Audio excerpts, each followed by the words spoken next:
All right, we're closing in on the end of this Wednesday edition of PFT Live. What we're going to do, a draft of the Week 3 mulligans. Who would take advantage of a do-over for Week 3 if they could? I've got my 3. Usually I come to the table with 5 or 6 in case there's overlap. I got 3. So, Michael, if you take one of mine, I'm screwed because I only got 3. Go. So which one would I want to do over? I don't know why, Mike. I ignored the Steelers. I should have taken the Steelers. I shouldn't have believed. I know you love the Bucks. I should have given you the Bucks.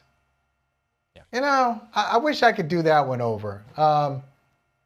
That was a big miss. And I'm not giving up on I drafted the Texans. I still believe in the Texans. They ran into a juggernaut in Minnesota, a great team. Maybe I'll trade you. You give me the Vikings, I'll give you the Bucks. You want to make a swap? No, absolutely not. Not after what we saw last week. And I'm looking at the mulligans from the standpoint of decisions teams could have made. And I want to start, and this is a bigger picture conversation that the Dolphins should have had in the offseason. You got to have a better backup quarterback plan behind Tua Tagovailoa. Skylar Thompson isn't it. Tyler Huntley, all due respect, I know he made it to the Pro Bowl somehow, isn't it. They know they've got a concussion history with Tua Tagovailoa that could rear its ugly head at any minute. Why do you not have an established veteran presence behind Tua Tagovailoa who can come in and win football games while he is out? You're so kind to me, Mike.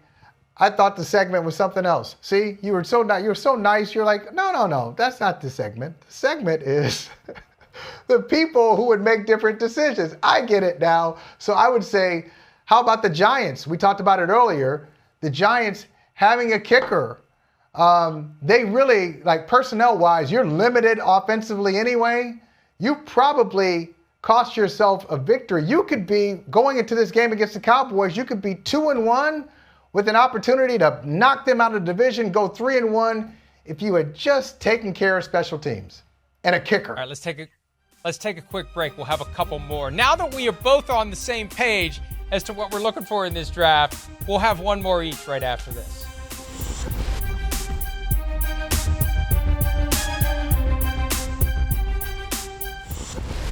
All right, Week 3 mulligans. I think we both would like a mulligan on the mulligan draft. Before we go, though, this is my pick. The officials who were working the Falcons-Chiefs game and failed to call obvious defensive pass interference on the Chiefs. It was obvious. I know some have said, I'm glad. I think Chris said the other day, and again, I can't remember. I think it was Chris who said, I'm glad they didn't throw that flag. Why? I want the rules to be applied the same all game long. Just because the game's on the line doesn't mean you can mug a receiver.